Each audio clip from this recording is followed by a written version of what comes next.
Мене звати Іра, і я вже більше 3 років не бачила своїх рідних. Народилась я в маленькому, але дуже класному містечку на Донбасі, Сєвєродонецьку. Потім переїхала навчатись до Києва, а після переїхала в багатомільйонний мегаполіс і фінансовий центр Китаю Шанхай, де прожила останні 5 років. Нещодавно я зі своїм хлопцем переїхала до Таїланду. Через різні обставини, головні з яких це жорстокі обмеження політики Китаю по відношенню до ковіду, я не мала змоги бачити своїх рідних. Одразу хочу сказати, що це відео буде дуже емоційним, адже я вирішила зробити сюрприз своїй мамі та бабусі, з якими ми вже так давно не бачились. Через війну вони були вимушені виїхати із нашого рідного міста Сєвєродонецьк, що на Луганщині, до Франції. Сім'я, рідні люди, яких ми любимо – це найцінніше, що у нас є. Так чому ми іноді, перебуваючи у полоні обставин, ставимо саме ці обставини поперед дорогих для нас людей? В чому складність прямо зараз поїхати і нарешті зустрітися з тими, кого любиш? З тими, хто любить тебе і сумує за тобою? А як часто ви кажете про свою любов своїм рідним? Давайте зробимо так.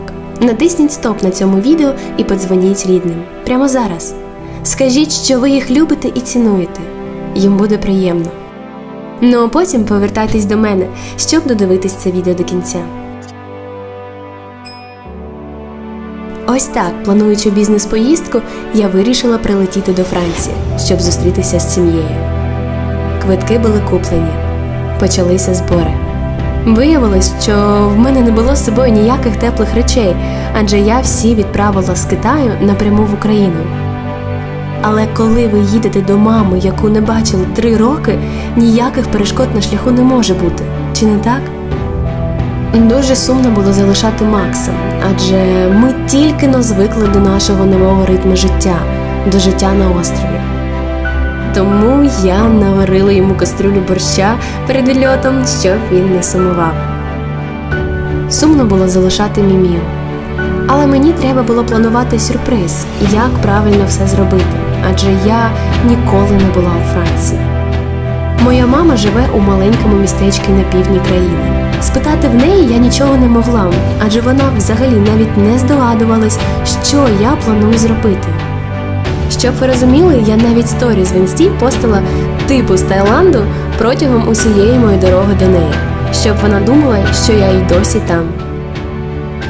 До речі, що мене вразило як людину, яка довгий час прожила в країні з ковідними жорсткими обмеженнями, тобто в Китаї, на мій літак не треба було робити ПЦР-тест. Усім все одно, ніяких обмежень. А якщо мене хтось дивиться з Китаю, думаю, вам і досі в це буде складно повірити. Я взяла квитки до Парижа, адже хоч місто, де живе мама, має аеропорт, туди летіти було незручно і треба було змінювати аеропорти в Парижі. Тому я взяла квиток на потяг. Тут настільки холодно, що я замовила собі гарячу каву. І просто подивіться на це ім'я. Якщо що, я сказала, що мене звати Ірина. Гей, мам, ну, теж норм.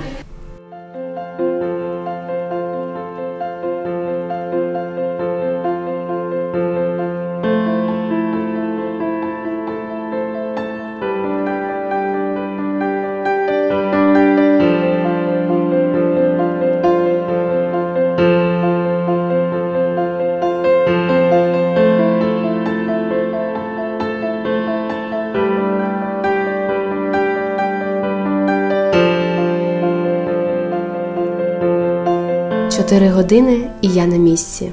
В мене почалась тривога, як перед якимось екзаменом. Мене зустріли мої родичі, які теж були змушені виїхати за кордон через війну. Саме вони й допомогли мені зробити сюрприз для мами. Але спершу квіти. Жовті троянди. Її улюблені. Серце почало битися сильніше. Вже через декілька хвилин я побачу маму, з якою ми не бачились 3 роки.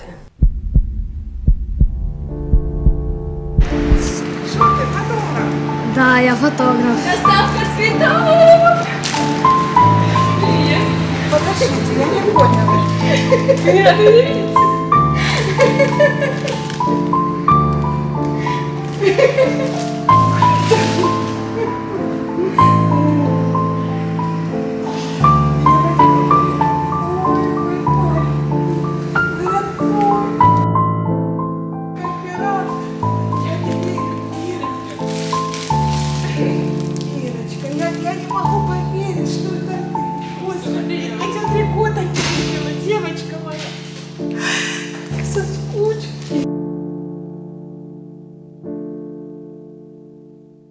потім мама побігла за каплями для бабусі.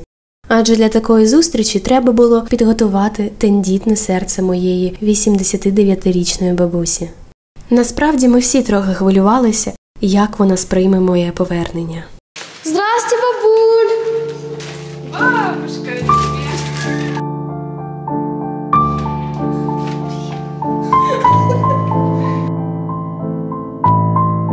Бабушка, тебе в гости придем. Вера, ой, потом. Ой, тихо, тихо, тихо, тихо. Тихо, тихо, тихо.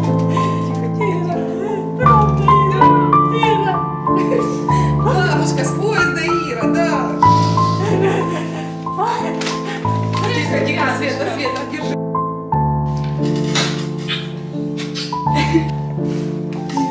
Ира.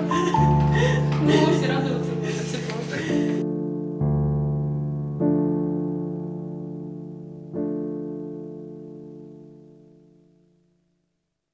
Продовження в наступному відео. І не забудь підписатися.